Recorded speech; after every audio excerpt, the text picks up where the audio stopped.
Richard, Thad, it's got to be exciting times for a 17-year-old driver getting ready to take the green flag on perhaps the biggest race of his career.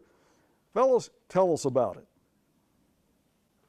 It's an exciting time for a 17-year-old driver that's the grandson of Richard Petty. And for Richard, it's got to be an exciting time to watch your grandson race at Myrtle Beach Speedway. Richard, you've turned a lot of laps at Myrtle Beach Speedway in your career. It's got to be an exciting time to be developing a young talent to go racing at the .538 mile oval. Richard, you've turned a lot of laps at Myrtle Beach Speedway over the years, and now you've chosen to send Thad down to Myrtle Beach. This has got to be an exciting time for you developing drivers. Thad, how important is it for you to race at Myrtle Beach Speedway? .538 miles, different banking, different turns, and it takes an aggressive nature to be able to win there. What's in the future for you, and how is it going to help you? Thad, your granddad has sent you down to Myrtle Beach Speedway to learn the ropes of racing, a challenging racetrack and a challenging surface. What are you going to learn there to enhance your career? Thad, the Myrtle Beach 400 has to be very important in your learning curve. The skills you develop at Myrtle Beach have to be translated into your future, especially if you want to get to the Xfinity Series or the Monster Energy Series. What are you learning? Thad, Myrtle Beach Speedway is a challenging track. To develop your skills to get to the Xfinity or the Monster Energy Series, you're going to have to master this one. Can you do it? And if you do, what are those skills that you've learned? Richard, you can't go to the racetrack every weekend with young Thad, so you've chosen a man who's been in your shop for 35 years. Tell us why you entrusted Grumpy to take care of Thad at Myrtle Beach and the other tracks he's racing. We're working on 4 generations of drivers now that have come from the Petty shops at the same place where you grew up. You've got a young driver here now that's your grandson, and Rebecca's his mother, and over the years she said, start your engines and daddy, which I've heard. But in this particular case, how proud are you about a young man who wanted to follow in your footsteps? Yeah, I don't know what he was following. He coming through school and stuff, which he's still in school. Football was a big deal for him and stuff. And well, then you played football. Well, I played football, baseball, and basketball in high school. Did you make a letter in all 3 sports? But that was, oh yeah. I think our football team had 15 people on it. I mean, that's a small school, okay? So if you just went out, you was going to make it. But, then as time progressed, he was more exposed to the racing and stuff. He got a little bit interested in racing. And then he gets a little go-kart, and then, just, it's like everything else. You start somewhere, plant a seed, and now hopefully it's starting to take root so that eventually it'll be a big tree. That's for sure. These are exciting times for you fellows with a 17-year-old racer, and it's about ready to take the green flag at Myrtle Beach for Thad, and this is his biggest race so far in his career. What do you think about that and his progression along the path to get him there, and the fact is, how is he progressing? And likewise for you, Thad, I want you to think about that, and you tell me where you think your level of racing is right now. Go for it, man. So whenever I first started, I didn't even know how to drive a straight gear. And from to now, I've got to where I can race the whole race and be competitive with all of the front runners, guys that I've been looking up to running my whole life, guys that used to drive for Richard Petty Motorsports like Chad McCombie, and good drivers like Tommy Lemons and Lee Poyam, and we're going and we're running lap times competitive with what they're running. But one place where I struggle is qualifying, and we're working on that too, getting up to speed and qualifying very well, because the further up we qualify, the better we always finish, because most time when the green flag drops, we go forward. Most of the races we don't go backwards. But one place we really need to work on is qualifying from my standpoint as a driver. But my team also is getting better at putting cars underneath me that they haven't been doing this late model stuff for a long time. They were trucks and mostly ARCA and stuff like that, but they've been getting better at putting late model cars underneath me that can win races.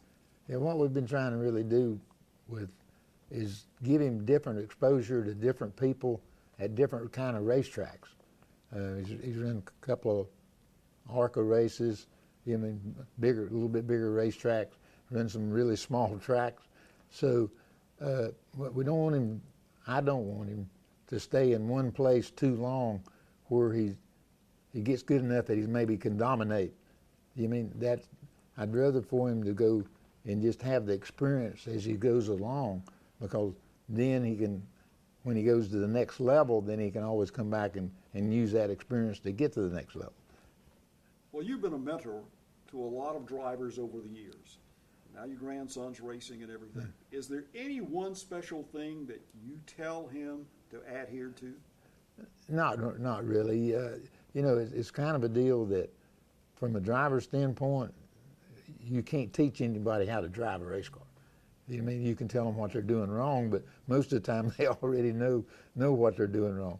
And sometimes you can give them some pointers and say, if you've done this and do this, then it helps them. So the big deal is watching and saying, okay, when you catch somebody, you got to do this, or when somebody's catching you, you got to do this. But the big deal is just getting the experience of racing with different people, different kind of cars, different kind of racetracks, and then all that stuff will come together, and hopefully it'll come together enough that he can go to the next level.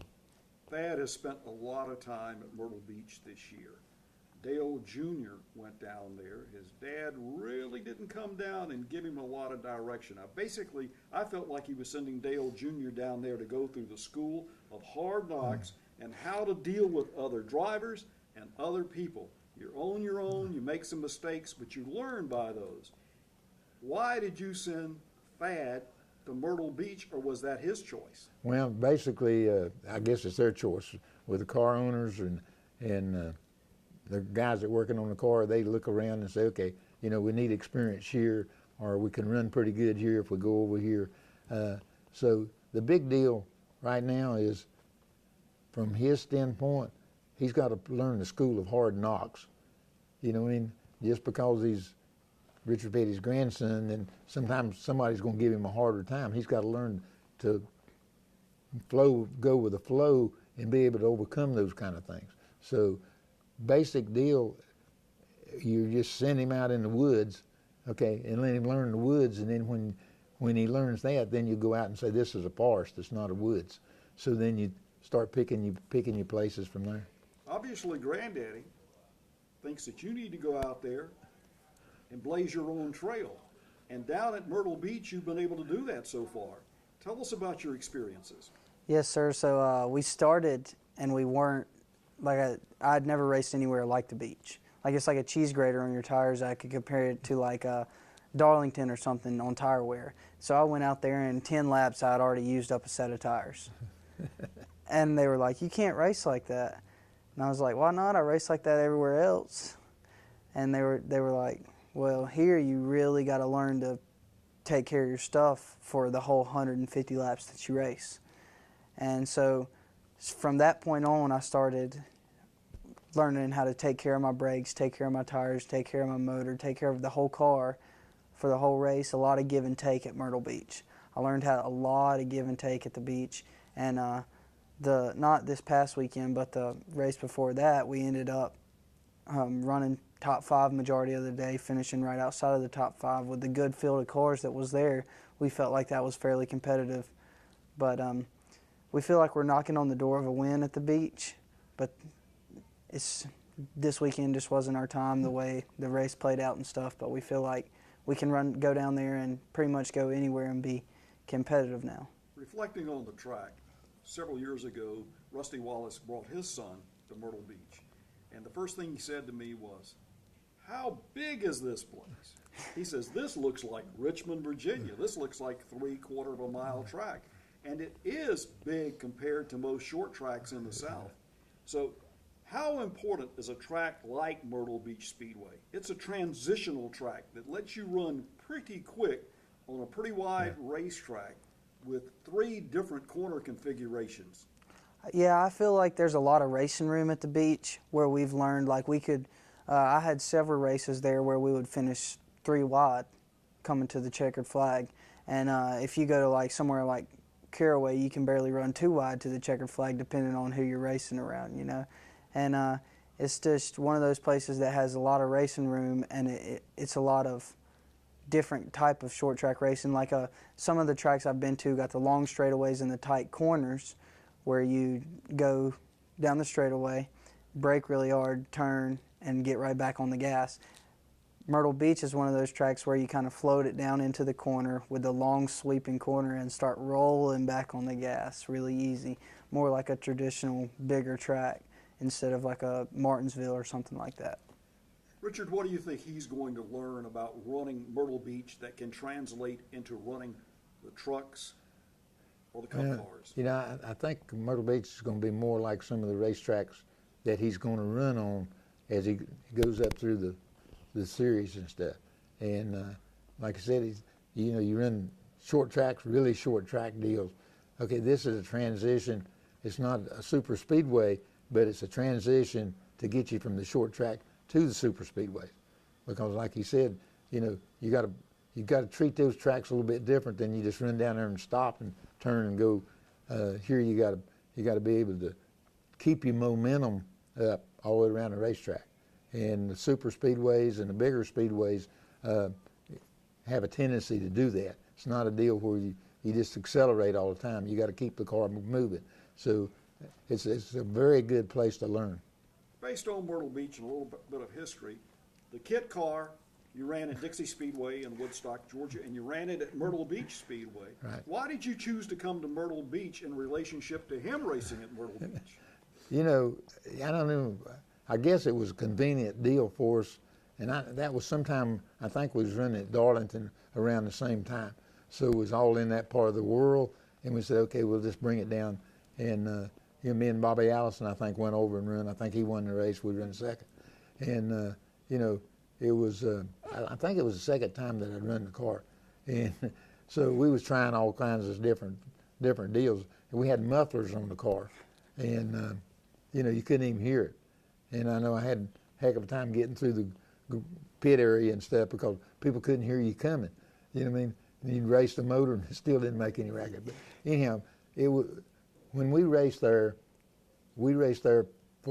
to learn something about the car. We was starting to build Saturday night cars, and we said, okay, I need to go out there and see what it is we're trying to sell, and what kind of improvement we can make on the car to make it better for the guys when they wind up with it. So it was just strictly an experimental deal where everybody else we went down there and run against, they'd been running their regular cars, and so it was pretty good. And we just thought that the kind of racetrack it was going to be perfect because probably half the racetracks in the country is somewhat in that kind of shape. You were basically the test pilot. Now that the young man Thad is racing, you obviously have had to learn something at Myrtle Beach that you feel like you'll be able to translate to the next level. What is that? It's what I said earlier, a lot of give and take. Most of the short tracks, if you let a car around you, like somewhere like Caraway or something, it's really hard to get them back around you, get back around them. But somewhere like Myrtle Beach, you can race 2 wide around the track the whole way, and if you give it and you're saving your tires better at the end of the race, you just come right back around them. And if they give you room and stuff, you come back. It's more of a 2-groove track too. Most places you get hung on the outside is kind of like a Martinsville. Most of the little bull rings that I race at, like a Hickory or something, you can't really make the outside work. You can try, but it uses up your tires a lot more. So at places like Myrtle Beach, you can pretty much run 2 wide around the track. If they're all strung out and stuff, you can make it work on the top side. I like that about the track and all the racing room that they have there. Most Saturday night races are twin 50s or maybe 100 lapper. We run one race at Myrtle Beach called the Sun Fun 101. Been running it since day one at the old Ramby Raceway. Coming up on the Myrtle Beach 400, there's got to be a quest for you to try to perform well in a 200-plus lap event. And in doing so, if you can reap those rewards, how do you think it will affect your career personally and reflect upon what you think Granddad will think about your future? Running well in the Myrtle Beach 400 and possibly winning the Myrtle Beach 400 could definitely give us an opportunity to excel in our career. Like we run good, we maybe could land a sponsor deal to run more ARCA races, because that's all. They want me to run ARCA. They want me to run every weekend as much as I can to get seat time, to make sure that if I get an opportunity to get up into the higher levels, that I'm ready for what they're going to put me into. And so running 200 lap races, I've only run 2 or 3 200 lap races my whole career. And so this is a turning point, just like in my career, because most of the time, you know, we do twin 50s, 50 laps, another 50 laps, or maybe 100 laps, or maybe 125 laps, but never really 200 laps constant. So I really got to take care of my car almost even better than I have been in the previous races, like the 125 lap icebreaker and stuff like that earlier in the year that we ran. We just have to make sure our car can stay under us the whole race, and I got to take care of it from behind the wheel to make sure if we run good, we could definitely hit a high point in our career. This was not on my list of questions, but I'm going to ask you this, and that is, when Dale Jr. came to Myrtle Beach, Gary Hargett was his mentor and his crew chief. And now you're sending Grumpy down there to basically take care of your grandson. How long has Grumpy been involved with you? And is he the right man to do that, or something over the years that you decided, hey, this guy's not looking for a spotlight, he's looking to work hard? Yeah, Grumpy worked for us here at Petty Enterprises 30 years ago or something. Anyhow, so we had experience with Grumpy. And, you know, we knew he was pretty good at just taking care of everything, understanding the whole race car. So we said this is a good place to start him, because he'd been in cup racing, you know, all kinds of different kind of racing. So he kind of understood what he had to do with the car, but then understood the competition. You know, what is the competition that we run against. So from my standpoint, it was a good place to start him, and you know, hopefully he can move on up, and maybe Grumpy can move with it. It'd be great if they could make a situation like that work. That's good. Stay tuned. You're watching the Myrtle Beach 400 on MAV TV.